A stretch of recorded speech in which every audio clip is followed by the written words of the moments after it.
मैं हूँ अंजलि। हेलो सबको। मेरा नाम अंजलि है और मेरी उम्र अभी 28 साल की है। मैं एक छोटी सी कंपनी में बॉस हूँ जहाँ पर मैं सबको संभालती हूँ। मेरी फिगर ऐसी है कि लोग देखते ही रह जाते हैं। कमर पतली, चेहरा गोरा और बाल लंबे काले जो हवा में लहराते हैं तो लगता है जैसे कोई सपना हो। मैं हमेशा टाइट ब्लाउज़ और साड़ी पहनती हूँ ऑफिस में, क्योंकि मुझे लगता है कि इससे कॉन्फिडेंस आता है और हाँ, थोड़ा सा अट्रैक्शन भी। मेरी आंखें बड़ी बड़ी हैं और जब मैं मुस्कुराती हूँ तो होंठ ऐसे चमकते हैं जैसे कोई मीठा फल हो। लोग कहते हैं कि मेरी चाल चलन में कुछ अजीब सा नज़ाकत वाला आलस है, जैसे मैं चलती नहीं, बहती हूँ। मेरी मम्मी हमेशा हंसकर कहती थी कि लड़की की सुंदरता उसके कपड़ों में नहीं, उसके उठने बैठने की आदतों में होती है।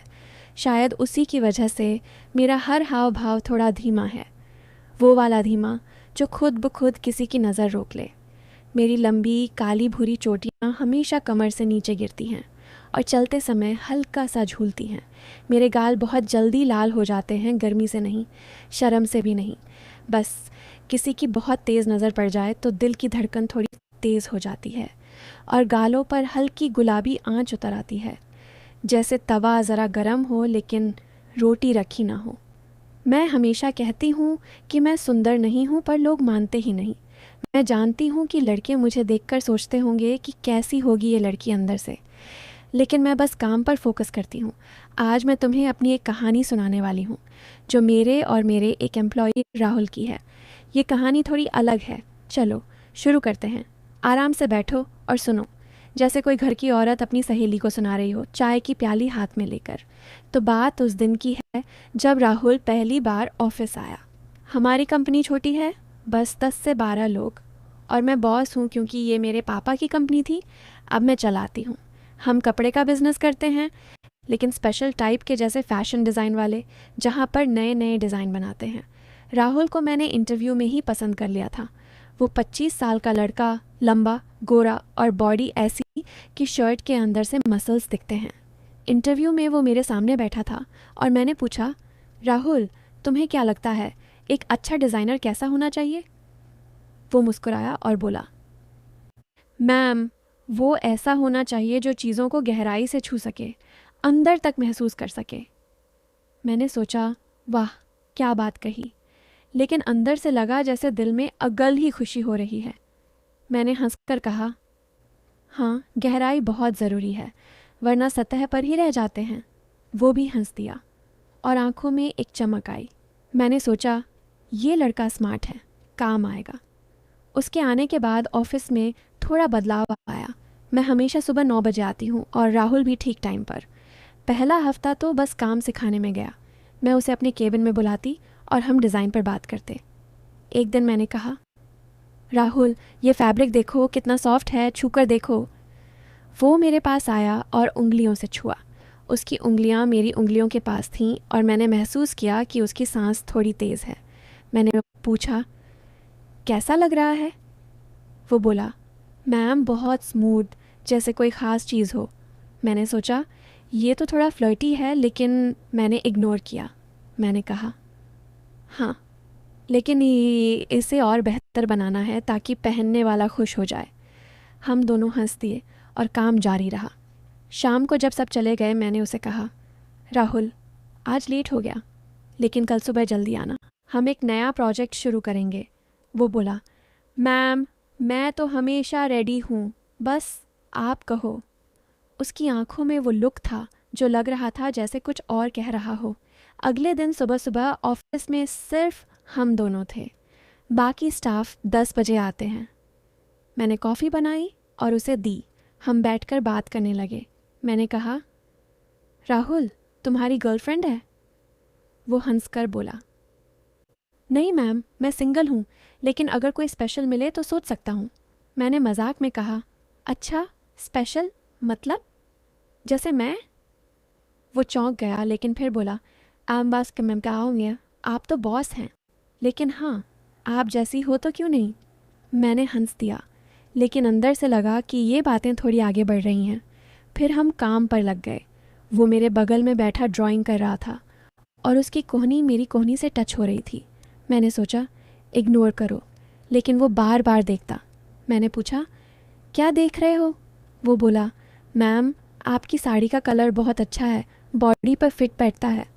मैंने कहा, हाँ मुझे टाइट चीज़ें पसंद हैं जो बॉडी को हाईलाइट करें। वो मुस्कुराया और हम काम जारी रखे। धीरे धीरे दिन बीतते गए। राहुल बहुत मेहनती था। एक दिन हम एक क्लाइंट के लिए स्पेशल ड्रेस डिज़ाइन कर रहे थे।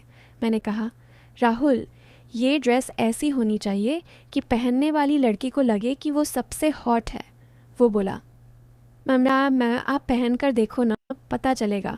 मैंने हंसकर कहा, अरे मैं क्यों, तुम्हारी इमेजिनेशन यूज़ करो। लेकिन वो बोला, मैम इमेजिनेशन में आप ही आती हो। मैंने सोचा, वाह ये तो डायरेक्ट हो रहा है। मैंने टॉपिक चेंज किया, चलो फैब्रिक चेक करते हैं। हम स्टोर रूम गए जहाँ पर रोल्स रखे थे। वहाँ अंधेरा था थोड़ा, लेकिन लाइट ऑन थी। राहुल ने एक रोल उठाया और मैंने छुआ। उसकी उंगलियाँ फिर मेरी पर लगीं। मैंने कहा, यह बहुत स्लिपरी है, हाथ से फिसल जाता है। वो बोला, मैम फिसलने में मज़ा है, पकड़ना पड़ता है अच्छे से। मैंने हंस दिया, लेकिन लगा कि बातें डबल मीनिंग वाली हो रही हैं। हम बाहर आए और काम किया। कुछ दिन बाद हमारा एक बड़ा प्रोजेक्ट था, एक फ़ैशन शो के लिए डिज़ाइन। मैंने राहुल को कहा, तुम मेरे साथ काम करोगे, लेट नाइट्स भी हो सकते हैं। वो खुश हो गया। मैम मैं रेडी हूँ, जितना टाइम लगे। शाम को ऑफिस में हम अकेले थे। मैंने कहा, राहुल थक गए हो? वो बोला, नहीं मैम, आपके साथ तो एनर्जी आ जाती है। मैंने कहा, अच्छा मेरे साथ क्यों? वो बोला, आपकी एनर्जी ऐसी है जो छूट जाती है। हम हंसते रहे और डिज़ाइन बनाते रहे। उस रात 11 बजे तक हम काम करते रहे। जाते वक्त मैंने कहा, राहुल तुम मुझे ड्रॉप कर दो, ऑटो नहीं मिलेगा। वो बोला, हाँ मैम चलो। कार में हम बैठे और रास्ते में बातें करने लगे। मैंने कहा, तुम्हारी फैमिली क्या कहती है, लेट आते हो? वो बोला, मैम वो तो समझते हैं, लेकिन आप जैसी बॉस हो तो मज़ा आता है। मैंने कहा, मज़ा काम में?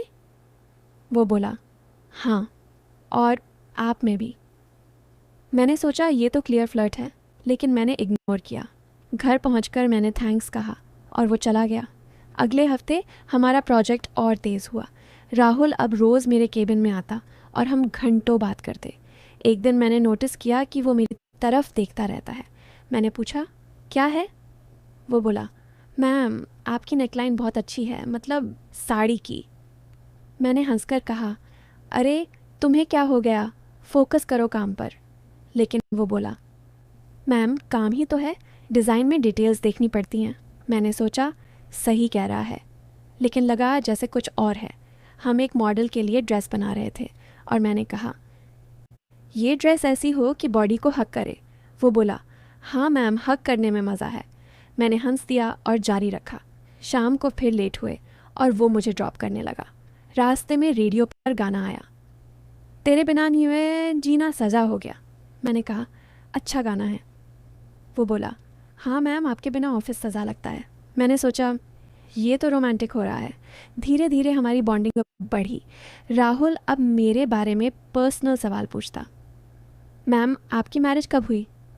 मैंने कहा, नहीं हुई, मैं सिंगल हूँ।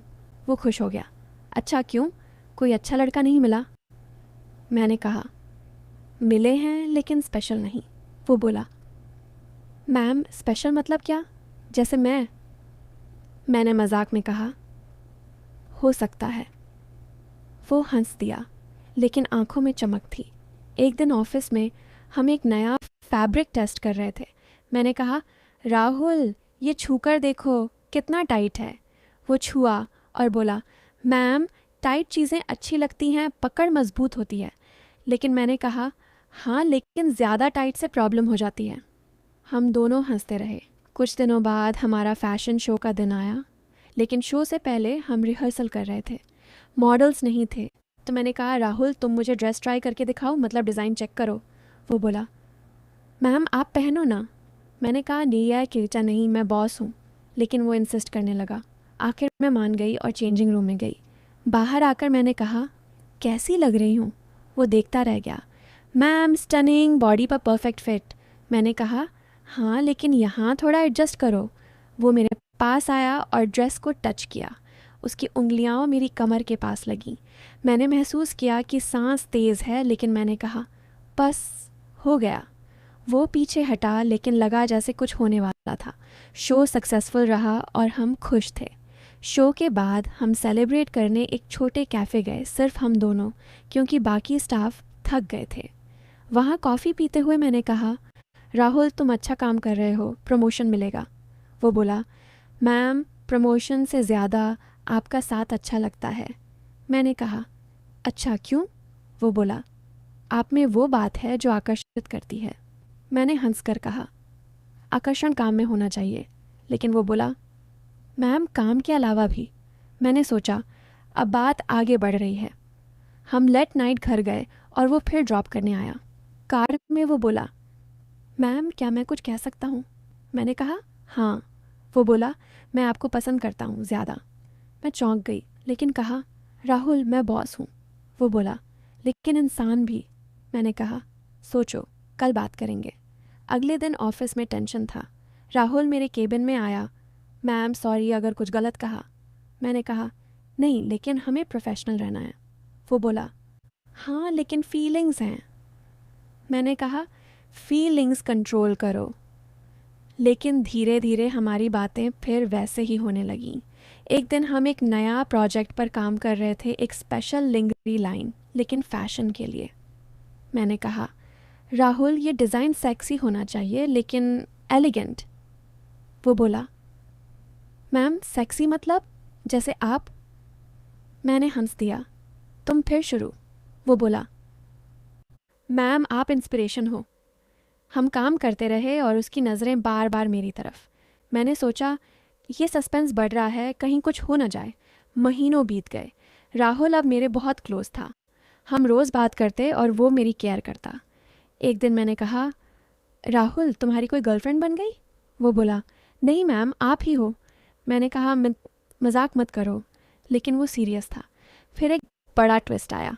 एक दिन राहुल मेरे केबिन में आया और बोला, मैम मुझे कुछ बताना है। मैंने कहा, बोलो। वो बोला, मैम असल में मैं गे हूँ। मैं चौंक गई। क्या? वो बोला, हाँ लेकिन मैंने आपको पसंद किया क्योंकि आप स्ट्रॉन्ग वुमन हो, जैसे मेरी माँ। मैं फ्लर्ट करता था क्योंकि मुझे मज़ा आता था, लेकिन कुछ नहीं था। असल में मैंने ये सब इसलिए किया क्योंकि मैं चाहता था कि आप मुझे प्रमोट करो और हम अच्छे फ्रेंड बने। लेकिन अब मुझे लगता है कि आप गलत समझ रही हो। मैं हंस पड़ी। राहुल तुमने मुझे डराया हुआ था, लेकिन अच्छा है सच बता दिया। वो बोला, मैम सॉरी लेकिन आपकी वजह से मैंने खुद को समझा। अब मैं खुश हूँ। फिर हमारी स्टोरी और अच्छी बनी। राहुल को प्रमोशन मिला और हम बेस्ट फ्रेंड्स बने। कंपनी ग्रो की और सब खुश। असल में ये एक अच्छी दोस्ती की कहानी थी। एंड में राहुल ने अपनी लाइफ पार्टनर ढूंढा और मैंने अपनी कंपनी को बड़ा किया। सब अच्छा हुआ और मैं खुश हूँ कि ऐसी स्टोरी शेयर की। आखिर में सब अच्छा हुआ। अब सब ठीक है, मैं खुश हूँ और सफल भी हूँ, कहीं ना कहीं उन्हीं लोगों की वजह से। दोस्तों अगर ये कहानी आपको अच्छी लगी तो चैनल को सब्सक्राइब करें और वीडियो को लाइक करें, शेयर करें।